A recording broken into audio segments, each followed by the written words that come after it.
Okay, hello everybody. This is meteorologist Shea Gibson with WeatherFlow and Wind Alert, bringing you a tropics update on Hurricane Michael. The latest update has winds up to 110 miles per hour, so up from 100 earlier. So we are seeing some rapid intensification of this storm. We're going to go into some details here in just a moment. A couple storms out here in the Atlantic Basin. We have Tropical Storm Nadine now, just off of Africa. The winds are at 40 miles per hour, moving west-northwest at 9. Let me go ahead and close myself out or minimize myself here, see if I can get the video, get me out of the way here so that we can start talking about the tropics. Just a little bit about the Atlantic Basin as we get into sort of a peak, another small peak in the mid-October area of the hurricane season. So Tropical Storm Nadine expected to head off to the general northwest direction in time and become a depression, so no big deal there. We also have Tropical Storm Leslie, which eventually will head to the west and may become a hurricane again here, it looks like, and affect the Azores Islands as early as Sunday, so something to watch there as well. But our main focus is on Hurricane Michael. And one thing I want to stress about Michael is that it will be a Category 3 definitely at this point, because it's only 1 mile per hour away from becoming a Category 3, and it is intensifying. So the current winds are 110, pressure is down to 965 millibars, and the movement is to the north at 12 miles per hour. Here's the forecast track. Real quick, before I get too much further, I want to make sure that everybody can hear me on volume. It sounds like that's a yes, but I don't have my phone here to double check the volume level, but just give me a thumbs up on the volume if you can hear me all right. I think everything's okay. I'll be checking the comments here as we go forward. So just want to make sure that the feed is going through correct. I just got back from Albuquerque, New Mexico, or Santa Fe actually, late last night with the family, and so I'm just getting back into the swing of everything. I did a couple of live updates from mobile. But this is Hurricane Michael right here. This is the 11 o'clock a.m. Eastern Time advisory. They're going in Central Time due to it being in this time zone. So you'll see this 10 a.m. CDT. It's really, we're 1 hour ahead on the East Coast for those of you watching from the East Coast. So it is expected to be a major hurricane by the time it makes landfall sometime tomorrow, most likely midday, maybe early afternoonish. It's looking like at this point. 7 a.m. it brings it just off the coast. By 7 p.m. it is just inland. So we're thinking sometime tomorrow afternoon as far as that goes. Now there's some really big concerns with this. Arrival time of winds, real quick, probabilities. By tonight around 8 o'clock p.m., if not a little bit sooner, we'll start to see tropical storm force winds making it along the coast, along the panhandle of Florida. So if you're in these areas and you haven't evacuated, you still have some time to get out. You have today, basically, if you want to evacuate, because this is going to be a huge storm with a pretty significant storm surge. And so they're really urging residents along the coastline of the forecast cone to evacuate while you still have some time and do any last-minute preparations for your life and property. So that's a big concern there. Now we get into storm surge warning. And I'm going to just dive right into some of this information here. Storm surge warnings are extended for a lot of portions here of the northeast Gulf of Mexico for the coastal Florida areas. And some of these surges are said to be up to 8 to 12 feet. And I'll go into some more detail locally from NWS Tallahassee for these portions of the panhandle of Florida. So that's the storm surge warning graphic, with watches extended down into Tampa Bay and over into Pensacola as well. Storm surge inundation, and we always have to click the disclaimer here because it's not going to be exact, but you can see a lot of reds here. Let me pull this up so you can see the legend, and you see greater than 9 feet. Lots of areas, Apalachicola area all the way over to Cedar Key. These areas are all in red, and this is with intertidal layer with it. So and this is pretty significant. These areas are really going to get sacked. We saw what happened with Hermine as it went from tropical storm just to hurricane status right before landfall, and it caused some significant flooding in these areas. So we're looking at greater than 9 feet. The NHC is calling for 8 to 12 feet for some of these areas. Let's go to the public advisories here. Life-threatening storm surge, hurricane force winds, heavy rainfall expected along the northeastern Gulf Coast. You know, there's all kinds of watches and warnings in effect. So if you go to nhc.noaa.gov, you can see a lot of this. I'm not going to read through every single detail here, But the storm surge warning means there is danger of life-threatening inundation, rising water moving inland from the coastline during the next 36 hours. So be aware of that. Flooding is always the most deadly component of hurricanes, so this is why we're stressing this more so than the winds. We can't focus too much on the category of the storm, even though the wind speeds are up. We have to focus on the surge and the flooding events that are going to be occurring along with tornadic activity as we go inland. Let's see here. Hurricane force winds, they were extending out to 40 miles earlier, now down to 35 miles. And from the center, tropical storm force winds extend out to 185 miles from the center as well. Let's take a quick look at the infrared imagery here. And what we have is a really concentrated core convection trying to build. Looks like some of the convection dropped off on the southern side. Looks like maybe some of the cooler loop current below it may have had some effect earlier, with a sort of a stalling wind speed, not really intensifying very much, but now we're seeing that elevate again, and the convection is deepening, and we're starting to get an eye developing around a core, and so this storm is continuing to intensify. If you look at GOES 16 imagery here, this is 1 minute imagery, we can see very healthy radial outflow aloft. You can see these lines that depict upper cirrus outflow. It's high pressure going clockwise around over the top of the system at the higher altitudes. That shows really good outflow over the system, so it has a great exhaust system going up with the winds. Winds come in convergently from the surface and go up through the core and then out and around. So we get a secondary circulation where it starts to go back into the storm if you look at it three-dimensional. So the upper outflow is very radial, very symmetrical. We also have mid-level low and surface lows stacked on top of each other. This storm has everything it really needs to intensify even further. So the NHC is calling for 120 mile an hour winds by the time it makes landfall. However, this number could go up. It could easily go up. The sea surface temperatures definitely support it. Here's some of the composite radar imaging where it does allow it to go. We have Key West here, Tampa Bay catching some of the outer arc of the rains here. We don't have any radar available directly over the Gulf of Mexico, but some of these local National Weather Service office radars, NEXRAD radars, are picking up near the coastline. So we have some convergent southeast flow coming in right now along the northeast panhandle. That will be accompanied by winds starting late this afternoon into this evening, and conditions will continue to deteriorate tonight as the storm lifts to the north at 12 miles per hour. So you can see the radar imaging here. Let me pull up GR Earth. Get a little bit of a better look here, and we're starting to see a few watches, some maritime watches and warnings going on. This is from high pressure in the Atlantic over here with this sort of southeast convergence. So we're going to see this sort of escalate along even the Carolina and northern Florida all the way up to the Carolinas, where these convergent southerly winds coming in to wrap around the storm are going to be increasing as well as we get into Wednesday and into Thursday, especially for the Carolinas. But you can get a general idea here of what's going on with the storm as far as radar is concerned, as far as NEXRAD goes out to the storm. So let me close this out. Looking at the sea surface temperatures, we're still right around 28, 29 degrees Celsius. That's anywhere from about 82 to 86 degrees Fahrenheit. This map is not exact, so the sea surface temperatures are plenty warm is the bottom line in the Gulf of Mexico to support surface fueling for the system. It's also not just shallow warm water, but deep warm water as well. Looking at the tropical cyclone heat potential, let me zoom in on this, and you can see here these darker reds basically signal that there is a strong potential for surface fueling. So there's plenty of juice there according to the tropical cyclone heat potential map, the latest one from WeatherBell Analytics. So we look at that. Looking at our Datascope storm track, we can see this on Wind Alert as well.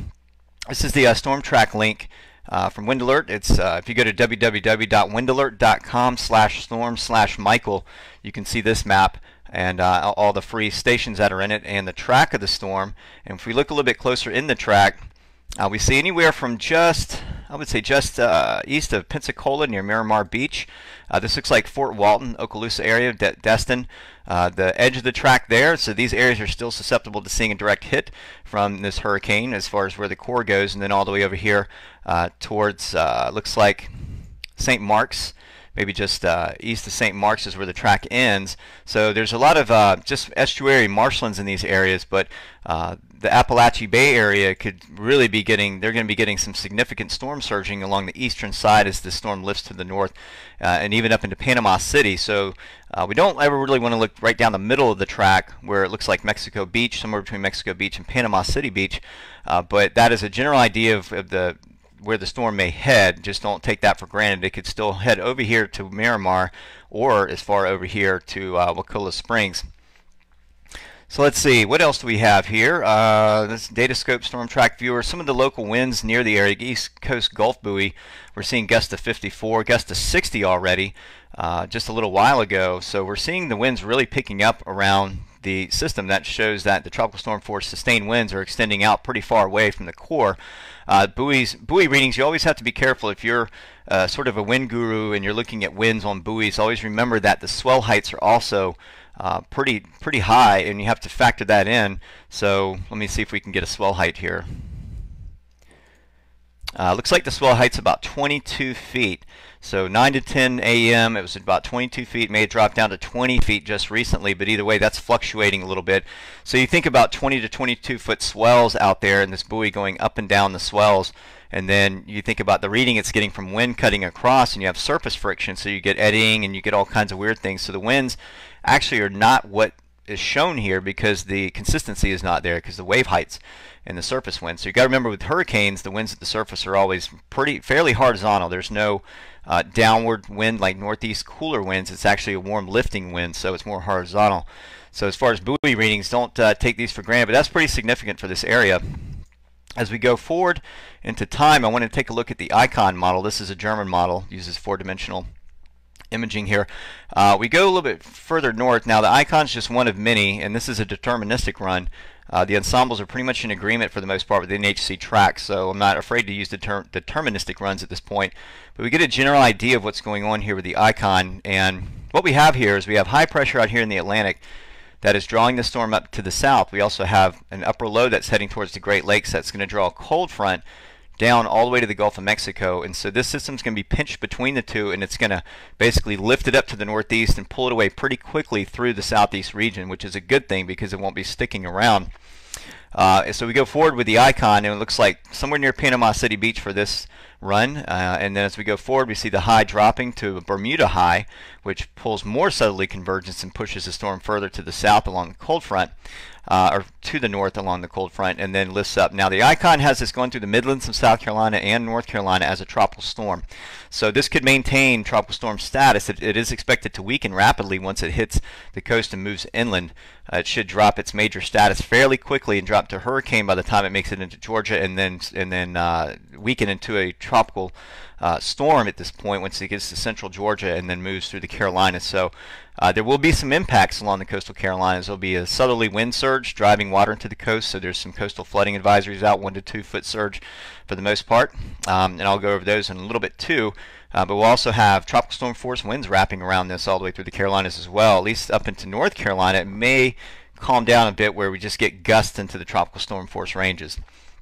Let's take a look at, I think we covered most of those. Yeah, okay, surge now. The NHC, I showed you the inundation and the flood warning, the storm surge warning maps earlier, and so we get a better idea of some of the forecasts. Here is the Apalachicola, Florida forecast. Now the black line is the forecast run. The blue line is what would be the normalized tides for the mean high water mark. And as we go forward in time, we see the surge up here just over 8 feet. So that is consistent with what the NHC is saying. It could be greater than 9 feet though when this is all said and done. So above your normal tide level, you already have a foot there, and then we get, in addition to that, an additional surge. So this is sometime Wednesday. Let's see, Wednesday night on the on the incoming tide. So that's pretty significant for Apalachicola. As we head over to Cedar Key, we also see a surge as well. So these numbers well over high astronomical tide value. The HAT is high astronomical tide, and so we're looking at several feet above this, 1, 2, 3 feet over that, just for Cedar Key, and that's pretty far off to the east. Going back to Apalachicola, where let's see, 1, 2, 3, 4, 5, almost 6 feet above high astronomical tides. You can see how how much of an impact this is going to have. It's almost catastrophic at this point looking at these numbers for what's going on. So just be aware that storm surge is going to be significant. Even in Pensacola, we're looking at a couple of feet, 2, maybe 3 feet above, maybe 1.5 foot over high astronomical tide, but 2 to 3 feet above the normal tide values there. So one thing that's good about being on the western side of the system is that the winds will, for the most part, be they may start east and then go offshore, which will help drive some of that water out. If you're concerned about the storm surge there, it just depends on which side of the storm you land on. If you're on the eastern side, the storm surge is going to be the greatest coming up from the south. If you're on the western side, the offshore winds may help to actually take away that surge, that initial surge from the storm. So that's something to be concerned about. Rainfall amounts. Now, these numbers are continuing to climb. And we talked about this the other day where the WPC, which is the Weather Prediction Center, comes out with their numbers. And we see that the rainfall amount started out low, 5 to 6 inches. Now we're getting up into the 7 to 12 inch stages. But the good thing about it is, again, is that the storm will be on the move, won't be sticking around for long, which is going to keep the rainfall amounts down. So some parts, especially in the Midlands and upstate North Carolina, these areas closer to eastern North Carolina, upstream in the rivers is not good for these areas that have already flooded out. So we hope that the storm gets on the move and gets out of here really quickly without dropping too much rain to cause even more flooding for these areas that have already been stricken and are still suffering from flooding in those zones. Now, most of those flooding, the river stages have gone back to normal, so that's a good thing. So we'll be starting kind of from scratch. But any additional flooding may be, again, a real big problem for eastern North Carolina and even portions of northern South Carolina where that flooding occurred from downstream watershed effects. Okay, let's see. Going back to NHC, wanted to take a look at forecast track once again, and I'm going to continue to show this as a major hurricane that's going to make landfall here. Winds expected to be 120 miles per hour by the time it makes landfall tomorrow afternoon along the panhandle of Florida. For those of you just watching, this is expected to be a Category 3. It could be a strong Category 3 if it gets up into the 125 to 129 mile an hour mark. At 130 it becomes a Category 4. So if we look at the Saffir-Simpson scale, we can see here what the winds are in accordance to what the storm surge is going to be. Category 3, of course, 111 to 129 miles per hour with a 9 to 12 foot storm surge. So that's what the NHC is calling for some of these areas, is 8 to 12 feet in line with the Saffir-Simpson scale and storm surge chart here. So Category 4 starts at 130 to 156 where you have a surge even higher, 13 to 18 feet. It's going to be hard with this much with not much time for the hurricane to make it to land to get to a Category 4, although it is still possible, so we can't rule that out. Just another thing to be concerned about. U.S. rainfall, here we go again with an NHC going by the WPC number, showing you 6 to 10 inches locally higher in some of these spots of northeastern or northwestern Florida as we get up into Georgia, where that moisture really punches up into the air. You can see the swath cutting right through the Midlands of the Carolinas as well, through Georgia and through the Midlands where the heaviest rain is going to occur. So we get away from the center towards the coast, it comes down a little bit lower than that. Looking at the GFS track, the system peels up, basically follows the icon. It cuts through the Midlands, so we have some model agreement here on a couple of major players, and as we go into time we see that really racing off to the northeast away from the coast along the cold front. So that's the GFS run, and if we look at the Euro, this is from midnight last night. Let me go to upper dynamics here, or lower. Now this is a little bit higher up in the atmosphere, so we can't look at the pressure number of the storm because it's biased towards a higher altitude in the atmospheric environment. But you can see the track of the storm for sure. This one comes a little bit closer to the coast on the Euro, and the Euro has been rather consistent on doing this. It's jogged a little bit inland, but mainly kind of hugged it closer to the coast. This would present more problems for the coastal Carolinas if this track is going to verify. And the NHC does have the track widened to include the coastal areas, so don't let your guards down if you think the storm's going to go pretty far to the west. We saw what happened with Hermine as a Category 1 that week into a tropical storm. Still caused a lot of power outages, and we did have tropical storm force winds sustained along the Charleston beaches all the way up through Charleston and even up into Georgetown, so definitely to be concerned about. But we can see the counterclockwise winds wrapping into the coast with 50 knots according to this. This is a little higher up, which may translate to about 35 knots. National Weather Service Charleston, I believe, I'll go over that in a little bit as well if we have some time here, but just wanted to show the model runs for what's going on, and the system's going to go punch through the southeast region and race out to sea rather quickly, which is a good thing. Going back to flash flooding potential.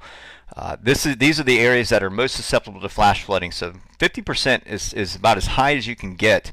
Or the 20% moderate, I'm sorry, the 50% high is not on there yet. It may be included as we get into time for flash flooding. That may be reserved to and not really mentioned yet, just because the storm will be on the move. Usually if we have a storm slowing down, that's going to be a prolonged event, then that might be popping in there. But 20% moderate is still very high on the spectrum, and even these yellows, including all the way out to the coastal Carolinas, flash flooding could be a problem as well. Even Midlands up to Columbia and up into Greer and Union, South Carolina, and Spartanburg on up to looks like Indian Hill, or maybe just to the west of Indian Hill. So be on the lookout for that as well, for flash flooding potential with these heavy rains. They're going to come through in waves just really hard around these tropical bands down the coastline.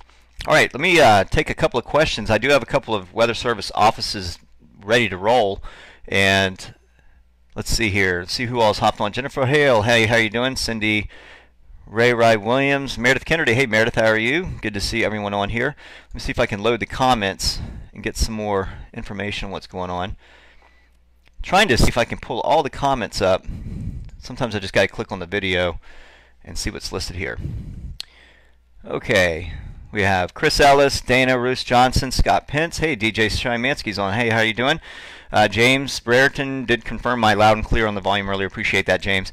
I think James is with us on the Carolina Weather Group. We're going to be coming on tonight at 9 o'clock p.m. to do a special show with a panel of meteorologists. We may have a special guest come on with us tonight, and we'll go over that as well. We'll have a special show on the hurricane and get perspective from Chris Jackson of South Carolina Weather up in Columbia for what they're expecting. We'll have Scott Powell at Morganton, North Carolina for the North Carolina mountains near Asheville, and we'll kind of cover some of the bases. James Brereton in Charlotte, North Carolina, and then we have Jared Smith here with Charleston Weather for Charleston, South Carolina as well. So Alma Greer, yeah, what should Charleston expect? I'll get to that in just a minute. I'll look at the NWS charts for that. I have those loaded. Midlands go under any watches. Whitney, you may want to check with your Weather Service office for that, for Columbia, because a lot of times what happens is, if you look at the map here, you can see that the yellows and the reds and the warnings and watch zones only are along the coastline for the NHC. So they leave it up to the Weather Service, local Weather Service offices inland, like Columbia, which would be GSP, NWS GSP for your area, to issue those watches and warnings. And I can try to pull that up right now. Let's go ahead into the Midlands. Actually, CAE, not GSP, it'd be Columbia. My apologies there. And it looks like Tropical Storm Watch is not in effect for Columbia just yet, but it is for Orangeburg, just to your south. So we're not seeing that just yet, but there is a hurricane local statement available for Columbia. Let's see if I can find it here. I may have to actually back out and see if they have a tropical weather here. Sometimes they have a briefing, and it looks like they do here. So it's in PDF. Briefing on Hurricane Michael. This is for the Columbia forecast zone. Winds 30 to 40 miles per hour with gusts to 50. Some tree damage possible. Power outages expected. Highest threat area Eastern Midlands and CSRA. Sorry. Timing tropical storm force winds Wednesday night through Thursday. So beginning tomorrow night through Thursday, it looks like Columbia is going to see tropical storm force winds. Flooding 3 to 5 inches of rain. And that's Wednesday night through Thursday, maybe a little bit longer for river flooding, and then tornadic activity, and that's Wednesday night through Thursday as well. So be on the lookout for the threat of tornadoes. Most of these tornadoes with tropical systems end up being short-lived, so a lot of times the warnings will be issued and the tornado is already over. But just be aware, if you live in structures that are weak, that you may want to consider going to a stronger area to get away from that threat of tornadic activity. So that's pretty much. I think there's elevated tornado activity, elevated wind. Greatest impacts are listed here for Columbia, and then the inland flooding is limited. So that's just going to be based on what locally gets more than another area.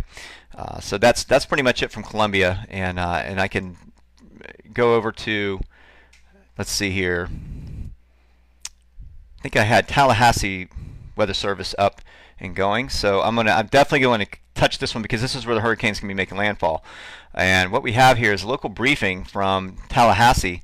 Is they have all kinds of things going on here. They have sustained winds greater than 100 miles per hour, major hurricane this evening, significant life-threatening storm surge possible with Michael, especially in the Appalachia Bay. So they're focusing their strongest surge in the Appalachia Bay area. Locally heavy rainfall could cause flash flooding beginning Wednesday. Here's the current track that they used from earlier, and then also the NWS Tallahassee has all kinds of graphics here that you can take a look at. And here's the tropical storm force wind probabilities, pretty much at 100%. That's going to happen. 8 and 10 chance of TS conditions in Dixie County. A little further inland there, wind speed probabilities. If you go to this site, you can see this briefing that they have. It's all done in PDF. Earliest arrival of TS winds, like I said, tonight, Tuesday at 8 p.m. That's about when you're going to start feeling the tropical storm force winds, according to the Weather Service there in Tallahassee. Most likely arrival of tropical storm force winds Wednesday 2 a.m. it looks like. That's going to be the sustained wind, so it looks like the earlier one was gusting winds. Wind threat, potential impacts, extreme wind impacts for Panama City, Apalachicola, pushing all the way into Mariana, Dothan, and near Blakely to Funniac Springs, and pushing into the high zones into Albany, Thomasville, and pushing up into the Georgia area. So there's lots of inland impacts as well. Hurricane warnings in effect, tropical storm warnings, hurricane watches extend all the way inland to beyond Blakely and beyond to the north of Dothan and Albany. There are hurricane watches that far inland as well. Storm surge flooding, looks like Florida Panhandle 6 to 8 feet above ground. So that's significant there if you live in these zones. Gulf County through Franklin 8 to 10 feet above ground, while Cooley County through Taylor County 10 to 12 feet above ground. So that is significant for these areas. Dixie County 8 to 10 feet above ground. So here's the, this is, let's see, October 8, 5:21 p.m. That was as of 5 p.m. Monday, so that threat is going to be there as well today still until they update this particular briefing, which on the next update that I do live, I'll see if they have an updated briefing on this. So again, they're saying the danger of life-threatening inundation possible along this coastline. And definitely check for your rainfall amounts. They're specifying 7 to 10 inches from Panama City to Apalachicola and pushing inland. And these are the rainfall amounts here as well. So definitely check your local weather service offices wherever you are on the Florida coast and even inland to Georgia and through the Carolinas to find out what they are saying. Tornado threat definitely is there as tropical systems make landfall. They cause a lot of shear and rotation over land just because of the force of everything coming ashore, and so you get a lot of individual mesocyclonic rotations, and so that causes tornadic activity to be very strong but short-lived as they move across land. So that's Tallahassee. If we look at NWS Charleston, let's go to, make sure I'm on the right page here. Southern region, this is Tampa Bay area. Let me go to, well, I'm getting lost in my own things here. Okay, here's Charleston right here. So local briefing from the Weather Service office in Charleston. This extends down into the northern Georgia coastline. Tropical storm watch is in effect for southeast Georgia and southeast South Carolina. Coastal flood advisory in effect for the high tide this morning. We are entering into perigean tides, which that means they're already going to be higher than normal, and now we're going to have southerly convergence pushing more water into the coast. So we'll see a small surge about 1 to 2 feet. Looks like here we're showing coastal flooding, minor to moderate, each cycle through Thursday. Life-threatening rip currents through Thursday. Some beach erosion likely, especially south-southwest facing beaches around times of high tide. Moderate confidence on tropical storm force winds, and that's going to be arriving as early as Wednesday morning in Georgia and Wednesday afternoon in South Carolina, but most likely Wednesday night in Georgia and early Thursday South Carolina. So it looks like basically overnight Wednesday and into Thursday we're going to start feeling those effects. Tropical storm force winds enter into the Charleston area, the Charleston forecast zone. Down trees, power lines likely, along with scattered power outages. Rain, they're calling for 3 to 5 inches across the Charleston zone. That could be higher in some areas where localized rainfalls are heavier, especially with that moisture coming in off the Atlantic. Some of the coastal areas may get more than this. We may get 6 to 8 inches for some of those localized spots. Tornadic activity mainly Wednesday afternoon through Thursday. And let's see the threats and impacts. If we look here, we have wind threat is moderate, and that shows winds potential for wind 58 to 73 miles per hour. Now this may not be sustained at this level, but the gusts alone can cause damages. So be aware that we could see winds up to 73 miles per hour across the Charleston zone. That goes for a lot of folks, even over to Augusta and to Macon, Georgia, down into Waycross, Hinesville, and Fitzgerald, Georgia. This extends all the way down into these zones as well. Storm surge threat, about 1 to 2 feet. So if we look down here, we have greater than 1 feet above ground, and we looked at the flood inundation map, or the ET surge map, earlier, and I was looking at that. This is about 1, maybe 1.5 feet. 2 might be a little bit of a stretch, but it won't be as bad as Irma, I don't think, unless they elevate the this product to show a little bit more than that. You know, that Irma was pretty bad, but it also, we had a storm surge coming from the Atlantic Basin just to the east of Florida that went up the coastline, so we had a surge coming from that direction. Let's see, flooding rain threat. We have potential for localized flooding only for the Charleston zone, and we do have heavier amounts in the Columbia area, in the Columbia forecast zone, but you can see the swath of the rain coming up through the Midlands. Tornado threat, pretty widespread as along the eastern side of the storm, eastern and southern side as it cuts off to the northeast. So a lot of these folks in yellow, be on the lookout for tornadic activity. This could be extended outside of this yellow zone to include folks outside of that as well. So be on the lookout for tornadic activity. That's from the NWS Charleston office. Okay, Matt Miller asked, where do we get these local weather briefings? And Matt, let's see, you have Tampa Bay, and if you just go to weather.gov/SRH/tropical, either way, just Google NWS Tampa Bay, and you'll get this right here. Now it looks like they don't have that weather briefing that we were showing in the other offices, but it has this very page right here in the tropical web page. If we go back to this, the home page right here for Tampa Bay, it shows temperatures, rain chances, all these things going on. But if you scroll down and you go to tropical down here, you can pull this up and it shows you all the different outlooks and threats and impacts. You just go across the tab here, active storms, threats, impacts, and you can see what it is for the Tampa Bay area, and just sort of scroll across. There's also some text in there that gives you a better idea of what's going on. So hopefully that answers your question, Matt. Okay, URL for Tide Hat Graph, that's Dan Killian, and this is the ET surge map.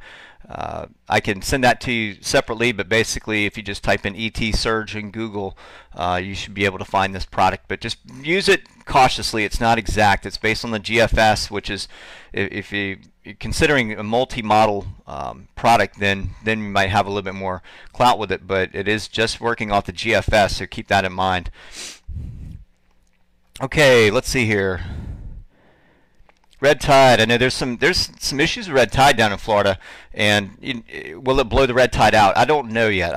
I'm not sure if it's going to be capable of doing that, because we don't have any offshore winds cutting across Florida to draw the red tide out of Tampa Bay.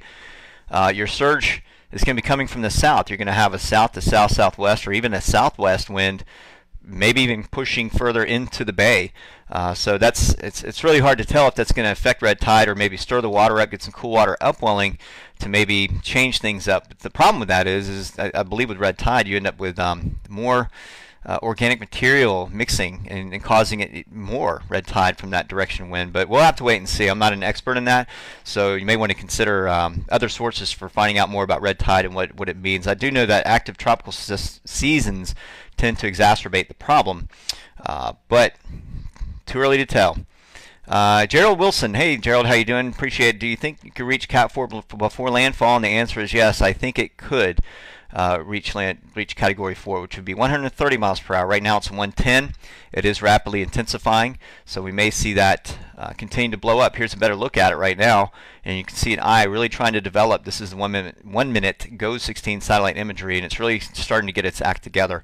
And it does have some potential. It has about a day, maybe 24, maybe about 30 hours before it makes landfall, and so a lot can happen in that time. I mean, 120 is already pegged by the NHC, but it's already at 110.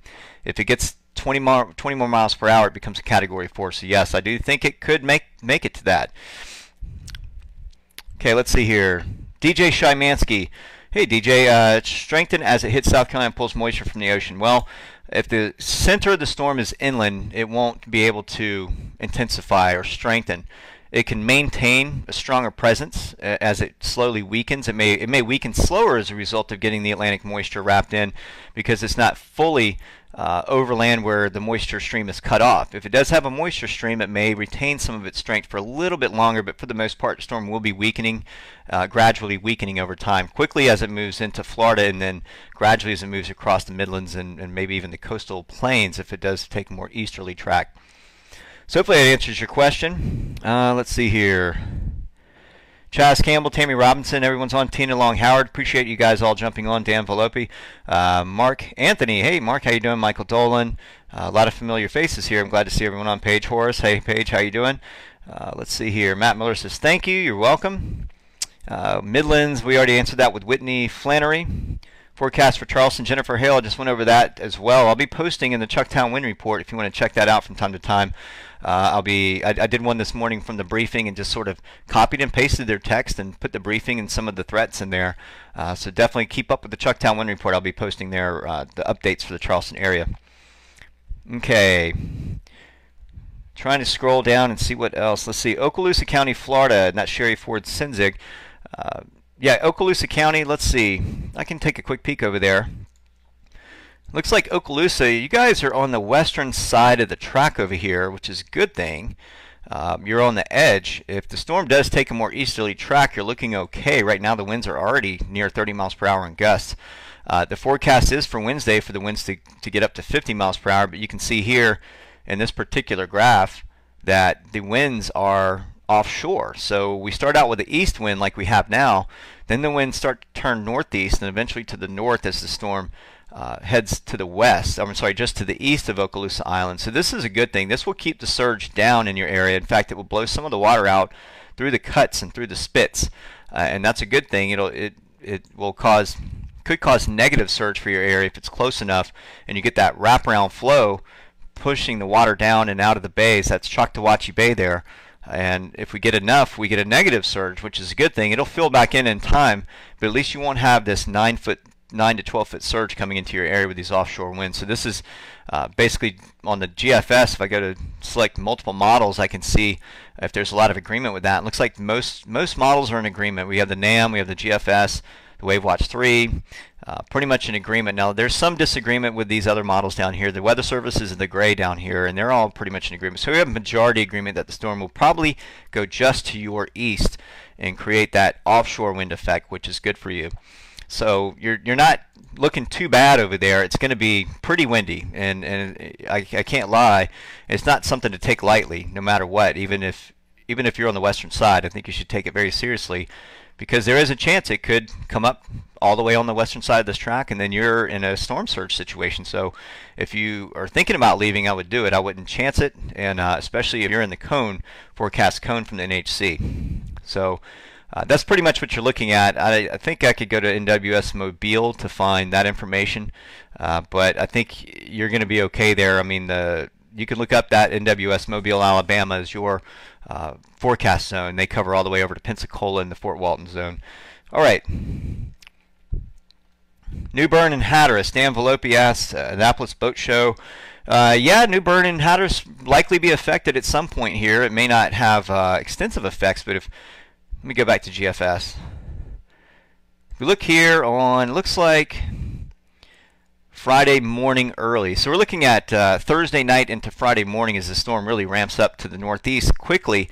That's when the Outer Banks and New Bern and Cape Hatteras are going to be affected. Now, whether or not it can retain tropical storm force winds at this point has yet to be determined, but I do know that it will be going through quickly, so you're going to get a quick punch of strong gusty winds, probably some heavy rains, thunderstorms, maybe some tornadic activity to be slightly concerned about up in that area, but it should move out by Friday morning. It should be pretty much getting off the coast. This is 7 a.m. Friday morning, and then by the time we get into Friday afternoon, it's gone, and your winds switch around to the west or west-northwest.